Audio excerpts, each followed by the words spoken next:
일주일 동안 잘 지내셨죠? 오늘 아침에 비가 오더니 조금 선선해진 것 같긴 한데요. 제가 밖에 나가보지 않아서 실제 온도는 잘 모르겠습니다. 저는 일주일 동안 제주 리트릿 하고 세미나 다녀오느라고 목요일까지 있다가 왔는데 거기도 스콜성이라고 하죠. 갑자기 쏟아진 비들 때문에 중간에 비 쫄딱 맞을 뻔한 적도 있었고 또 여러 가지 기후 변화들이 있었습니다. 제가 휴양림에 들어갔더니 날씨는 선선한데 너무 후덥지근해서 뭐 1시간 정도 돌아왔는데 몸에 끈적끈적한 느낌이 들기도 할 정도로 사람의 기분을 좀 예민하게 만드는 그런 날씨였습니다. 그런데 오늘 설교 제목이 뭘까요? 희락입니다. 희락은 순수 한글 표현으로 하자면 기쁨이라고 할 수 있습니다. 사람은 항상 기쁘게 살고 싶어 하죠. 기쁨이 내 안에 충만하기를 바랍니다. 그런데 이 기쁨, 즉 희락이라고 하는 것이 성령의 9가지 열매 중에 하나다. 성령의 9가지 열매 중에 하나라고 하는 것은 내가 그리스도인이 되어서 예수님의 제자로서 삶을 살게 되면 우리의 삶 가운데 또 내 안에 성령님께서 내주하시게 되는데, 성령님께서 나와 함께하는 삶을 살게 되면 반드시 맺게 되는 열매, 또 맺어야 하는 열매가 9가지가 있다는 겁니다. 그것이 사랑으로부터 시작되어지고, 그리고 오늘 여러분들의 두 번째 희락, 즉 그리스도인으로서 가져야 되는 기쁨, 또한 기쁨의 근원이 무엇인지를 오늘 말씀에서 분명히 얘기해 주고 있다는 것이죠. 이 희락이라는 말은 단지 표면적으로 드러나는 즐거움을 이야기하는 것이 아닙니다. 우리는 기쁘지 않아도, 또 신나지 않아도, 즐겁지 않아도 일부러 체면 치레로 또는 대외적인 우리의 스탠스로, 우리의 자세로 기뻐하는 듯 즐거운 듯 표현하는 때가 있습니다. 그러나 그러한 표정들은 사실은 진짜가 아니죠. 저희들이 가끔 그 사람이 이중인격자, 또 이중적인 성격이다라고 얘기하는 것이 굳이 좋고 나쁨을 떠나서 누군가 앞에서는 활짝 웃다가 돌아서면 얼굴 표정이 확 바뀌는 사람이 있습니다.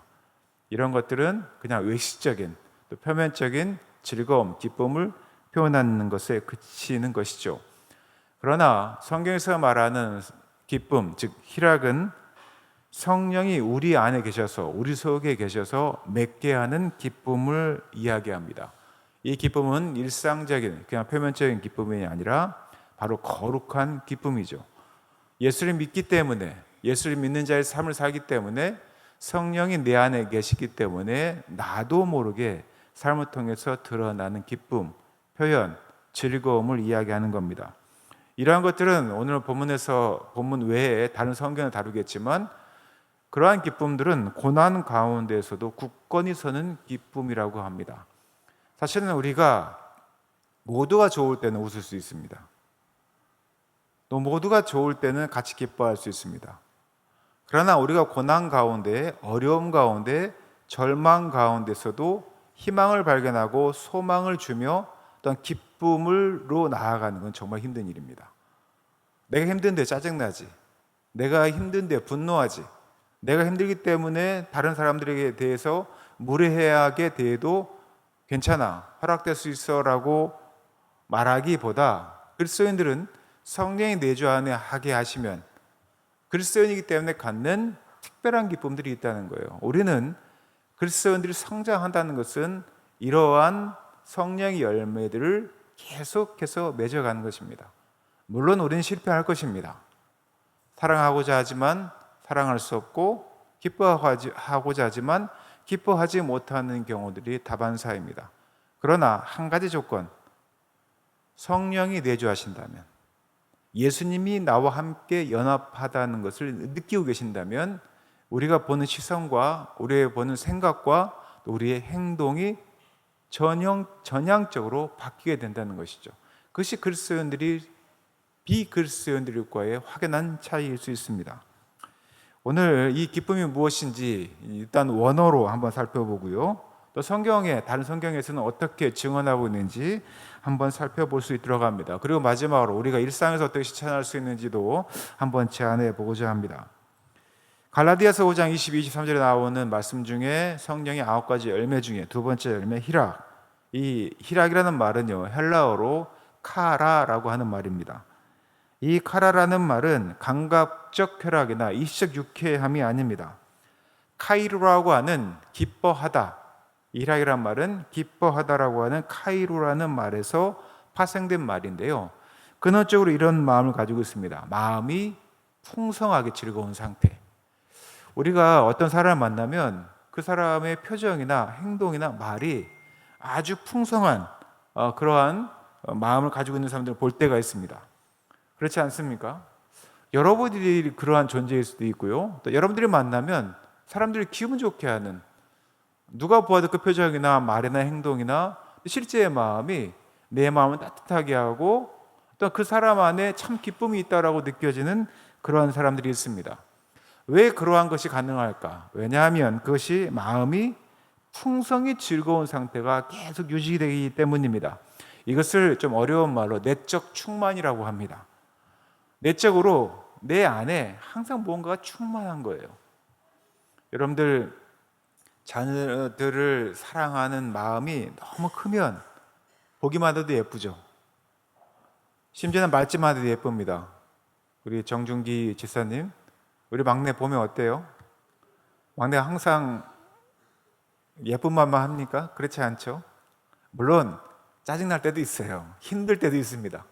그런데 천사의 모습, 특히 잘 때 얼굴을 보면 너무 예쁘죠. 사실은 제가 오늘 아침에 예배 드리러 오기 전에 저희 막내가 자는 모습을 보고 왔습니다. 깨울까 하다가 손을 잡고, 못 일어나는 이 아이를 보면서, 사춘기 중2지 않습니까? 이 아이의 손을 잡고 머리 손으로 얹고 잠깐 기도를 하고 왔어요. 근데 저는 그 모습을 보니까 왜 예배에 안 오지라고 하는 그런 원망보다는 이 아이가 이렇게 숨을 쉬고 또 이렇게 예쁜 모습을 자고 있는 자체만으로 제가 행복해지더라고요. 그런 존재들이 있습니다. 또 우리가 그런 존재들이 되어야 하겠죠.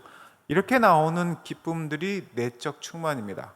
누군가를 미워할 수 없는, 기쁨으로 나아갈 수 있는 그런 내적 충만들이 마음속에 풍성하게 있는 것, 그것이 바로 성경에서 말하는 희락, 기쁨이라고 하는 것입니다. 그래서 희락은 사실은 외적 환경이 좋기 때문에 생기는 감정이라기보다는 그리스도인이 가지는 그 희락은, 그 기쁨은 하나님으로부터 흘러나오는 내적 확신, 바로 그 감사가 성경에서 말하는 성령의 9가지 열매 중에 바로 희락이라는 것입니다. 바울이 이 단어를 성령의 열매로 넣은 이유는 너무나 명백합니다. 본인이 직접 경험한 것이기도 합니다. 성령께서 바울 안에 계실 때, 즉 그리스도인들이 여러분들의 심중에, 마음속에 성령님이 내주하실 때, 이것은 단지 우리가 지을 수 있는 죄를 억제하는 것뿐만 아니라 그것을 넘어서는 하나님 안에서 우리가 기뻐할 수 있는 그 능력들을 얻는 것입니다. 다시 말하자면 이 기쁨은 상황이나 감정에 치우치지 않습니다. 그러나 우리는 상황이나 감정에 쉽게 치우치죠. 그러나 성령의 열매로서 그리스도인들이 가져야 될 이 말씀, 그리고 항상 기뻐하라라고 하는 그 말씀으로, 명령으로 우리에게 할 수 있을 만큼 이 희락은 성령의 열매로서 매우 중요한 가치를 갖는다는 것입니다. 이 성령에 대해서 성경에서 말하는 이 기쁨, 이 희락에 대해서 몇 군데서 또 조망을 하고 있는데요. 요한복음 15장 11절 말씀 한번 보겠습니다. 우리 PPT에 있는데 함께 읽어볼까요? 읽겠습니다. 시작. 내가 이것을 너희에게 이름은 내 기쁨이 너희 안에 있어 너희 기쁨을 충만하게 하려 함이라. 예수님의 기쁨이 우리와 함께 할 때 완전한 연합을 이룬다는 것입니다. 너에게 이름은 내 기쁨이, 예수님께서 너희로 인해서, 즉 우리로 인하여서 가지는 그 기쁨이 우리 안에 있어 우리의 기쁨을 더 충만하게, 풍성하게 한다는 것입니다. 그렇게 하려고 우리와 함께 하신다는 것이죠. 즉 우리가 그리스도와 연합할 때 그리스도와 함께 동행할 때 우리 안에 무엇이 생긴다? 기쁨이 생긴다는 거예요. 우리가 왜 기쁨이 없느냐? 예수 그리스도와 우리와 아무 상관이 없는, 예수 그리스도가 없는 것처럼 살아가기 때문에 우리는 기쁨이 무엇인지를 온전히 발견하지 못한다는 것이죠. 예수님의 시선으로 여러분들 자녀를 보고, 여러분들 형제를 보고, 여러분들 가족을 보고, 남편과 아내를 보고, 내 이웃을 보면 우리는 우리 안에 예수님으로서 얻은, 주님이 내 안에 계신 기쁨으로 인하여 우리가 기쁨을 얻게 된다는 것이죠. 또 바울은 빌립보서 4장 4절에 우리에게 기쁨은 어떠한 것인지 이렇게 이야기합니다. 다시 한번 우리 한번 같이 읽도록 하겠습니다. 함께 읽겠습니다. 시작. 주 안에서 항상 기뻐하라. 내가 다시 말하노니 기뻐하라. 주 안에서 어떻게 하라고요? 항상 기뻐하라고 이야기합니다. 다시 한번 내가 강조하는데 기뻐하라는 겁니다. 매우 항구적인 이야기입니다. 즉 잠시 기뻐하고 그칠 것이 아니라 그리스도인들은 그들의 삶을 통해서 내적 충만에 이르러 풍성한 기쁨들을 드러내야 된다는 것이죠. 그래서 우리의 말 한마디, 행동 하나, 표정 하나가 우리가 그리스도 어떠한 모습인지 우리는 항상 돌아보아야 하는 것입니다. 야고보는요, 좀 더 깊이 우리에게 이런 요구를 합니다. 야고보서 1장 2절입니다. 한번 같이 읽어볼까요? 읽겠습니다. 시작. 내 형제들아, 너희가 여러 가지 시험을 만나거든 온전히 기쁘게 여기라. 쉽지 않은 일이죠. 여러분들 시험 들면 가장 먼저 하는 게 뭡니까? 보통은 원망이죠. 내가 열심히 이렇게 신앙생활을 하는데 왜 나한테 이런 시험이 들이지? 내 형제들아, 너희가 여러 가지 시험을 만나거든 온전히 기쁘게 여기라. 이 말씀은요, 내가 세상에서 막 살다가 경험하는 건 고난이 아닙니다. 내가 그냥 경험하는 그런 사업의 실패를 이야기하는 거예요. 내 욕심을 부리다가 내가 당하는 그런 고난이 아닙니다. 내 형제들아, 내가 그리스도인으로서 살아가는 그리스도인 연합 형제들아, 내가 예수님 믿는 사람으로서 신앙생활 열심히 하다가 여러 가지 시험을 만나거든 어떻게 알아? 온전히 기쁘게 여기라고 이야기합니다. 왜냐하면 우리가 그리스도인으로서의 삶을 살아가다가 경험하는 또 겪게 되는 이 고난은 우리를 더욱더 연단하여 신앙적으로 성숙하게 만들기 때문입니다. 우리가 그 고통을 겪지 않으면, 고난을 겪지 않으면 더 성숙할 수 없습니다. 우리가 인생을 살아보면 그렇죠. 내가 경험한 그 경험치가 우리를 더 성숙하게 만드는 것을 보게 됩니다. 제가 지난주에 35주년 저희 동기들 90학번 친구들이 20대 때 정말 철없이 신학생으로 만났던 친구들이 제주도에서 35주 만에 만나서 서로 함께 교제를 나눴습니다. 40명이 넘는 친구들이 함께 모였는데요. 저희가 첫날 함께 모이면서 서로에 대해서 잠깐 소개하는 시간을 가졌어요. 존재를 소개하는 것이 아니라 그동안 어떻게 지냈고 또 어디서 목회하고 또 어떤 어려움이 있는지 또 어떤 나눌 게 있는지 이거 나눴는데요. 이게 참 신기한 게 뭐냐면 다들 35년 동안 목회 여정이 힘들고 어려운 것들이 있었을 거예요. 그런데 그 여정들을 나이 50대 중반의 목회자들이 또 사모님들이 이렇게 덤덤하게 풀어내는 거예요. 사실은 이 문제들이 제가 들었던 문제들만 하더라도 보통 어려운 문제들이 아닙니다. 사람을 고통스럽게 하고 목회를 포기하게 쉽게 하고 또 누군가를 원망하게 할 만한 그런 내용들에도 불구하고 어느새 35년이 흐르는 그 순간 소명을 받고 신학교로 입학해서 목회하는 그 모든 여정의 부침들을 다 겪고 50대 중반의 중년의 남녀들이 이야기하는 그 말씀들은 굉장히 은혜스러웠습니다. 성숙해진 것이죠. 목사도 사람이니까 얼마나 힘들고 짜증나고 또 원망하고 싶은 말이 얼마나 많았겠습니까? 그러나 우리가 함께 그런 교제를 나눌 때 우리 가운데 기쁨이 넘치고 서로 위로하고 함께 눈물을 흘리고 또한 다시 한번 격려하게 되는 그 현장을 발견하게 됐습니다. 고난 가운데에서 우리에게 주시는 연단의 목적을 알게 되는 것이죠. 그것이 야고보서에서 야고보가 우리에게 하는 말씀입니다. 고난을 겪어서 쌤통이다 이것이 아니라 그러한 과정을 겪음을 통해 기쁨으로 나아갈 때 우리가 성숙해지는 것을 말하는 것이죠. 참 기쁨에 이루게 된다는 것입니다. 하박국에서는 이렇게 이야기를 합니다. 하박국 3장 17절 18절 한번 같이 읽어볼까요? 이 상황이 어떠한지 읽어보겠습니다. 비록 무화과 나무가 무성치 못하며 포도나무에 열매가 없으며 감람나무에 소출이 없으며 밭에 식물이 없으며 우리의 양이 없으며 외양간에 소가 없을지라도 나는 여호와를 인하여 즐거워하며 나의 구원의 하나님 인하여 기뻐하니라. 이런 상실이 어디 있겠습니까? 지금 오늘 하박국 3장 17절에 나와 있는 말씀은 왠지 우리하고는 먼 이야기 같죠. 무화과 나무를 키우지도 않고 우리 안에 양이나 소를 키우는 것도 아닌데 이렇게 생각할 수 있지만 이거를 지금 현대로 치환을 하자면 우리의 경제적 어려움 또는 건강의 아픔 또는 관계의 상실, 이러한 것들이 우리에게 주는 상실일 겁니다. 실제로 우리는 많은 상실들을 경험을 하죠. 내가 원하는 목적, 내가 필요한 것들이 온전히 채워지지 않거나 또한 가졌던 것을 이룰 때 우리는 상실하게 됩니다. 그러나 이러한 상실 가운데에서도 하나님으로 인하여서 우리가 기뻐하는 신앙을 갖는 것이 바로 그리스도인들이 가져야 될 성령의 열매라는 것입니다. 로마서 14장 17절입니다. 한번 같이 읽겠습니다.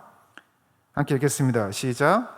하나님 나라는 먹는 것과 마시는 것이 아니요 오직 성령 안에서 의와 평강과 희락이다. 이렇게 얘기를 합니다. 기쁨이라고 하는 것은 하나님의 통치와 불가분의 관계라는 것입니다. 희락이라는 것이 그렇다는 거예요. 하나님 나라의 삶을 살아가는 이들, 천국의 삶을 살아가는 이들에게는 이 통치의 기본 요건 중에 뭐가 있다? 희락이 있다는 거예요. 기쁨이 있다는 것입니다. 불가분의 관계라는 겁니다.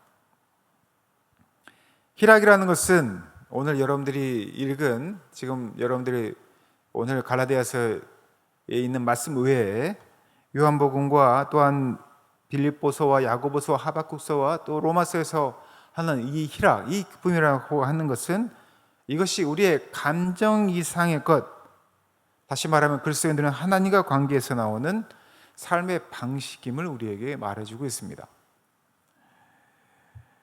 이 희락은 그냥 인간이 감정적인 충만에서만 이루는 것이 아니면 성경에서 말하는 것 가장 기본적인 것은 우리가 성령과 연합할 때 그 열매를 맺는다고 이야기를 합니다. 성령이 우리 안에 내주하실 때, 성령이 우리와 함께 하실 때, 그리스도와 우리와 연합할 때 우리에게 희락이라고 하는 성령의 열매가 맺어진다고 이야기합니다.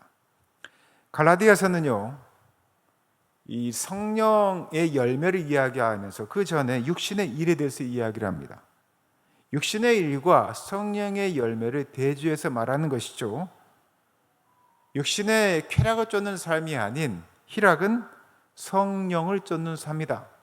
성령이 우리와 함께 하심을 간구하며 성령의 내주하심을 요청하며 예수님이 또한 성령이 우리와 함께 하심을 경험하여서 드러내는 그러한 성령의 열매가 성령을 통해서 나타나는 것이 바로 희락이다, 이렇게 얘기합니다. 성령의 열매, 즉 희락을 맺기 위해서 우리가 기본적으로 해야 되는 게 무엇일까요? 저는 그리스도인들은 당연히 기도를 해야 된다고 생각합니다.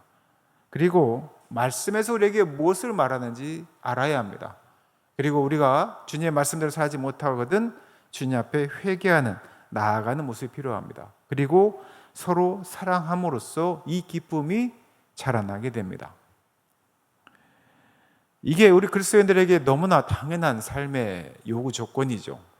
그러나 기도와 말씀과 회개와 또 사랑이 드러난 삶을 살아나지 않으면 우리는 성령이 내주하시는 희락, 이 기쁨을 온전히 경험할 수 없습니다. 그래서 에베소서 5장 18절에서는 이렇게 얘기하죠. 우리에게 성령의 술에 취하지 말라. 이는 방탕한 것이니 오직 성령의 충만을 받으라고 이야기를 합니다. 오직 성령의 충만을 받으라. 성령이 충만하면 거기에서 나오는 열매들을 통해서 우리의 삶을 확인할 수 있을 텐데 희락이, 기쁨이 우리의 삶을 통해서 자연스럽게 드러난다는 것입니다. 우리 사랑하는 성도들 뭘 할 수 있을까요? 제가 몇 주 동안 여러분들에게 계속 강조하고 있습니다. 어떤 것부터 하라고요? 작은 것부터 실천하라고 이야기를 합니다. 작은 것 중에 하나가 여러분들이 한번 이런 거 하면 어떨까? 여러분들이 아침에 일어나면 하루 일상을 시작하지 않습니까? 아침에 일어나면 가장 먼저 하는 게 뭡니까, 여러분들? 뭐 세수하고 입 닦고 뭐 준비할 수도 있겠죠. 그러나 침대에서 여러분들 이부자에서 딱 일어나자마자 하나님께 먼저 첫 번째 감사를 드리는 거예요.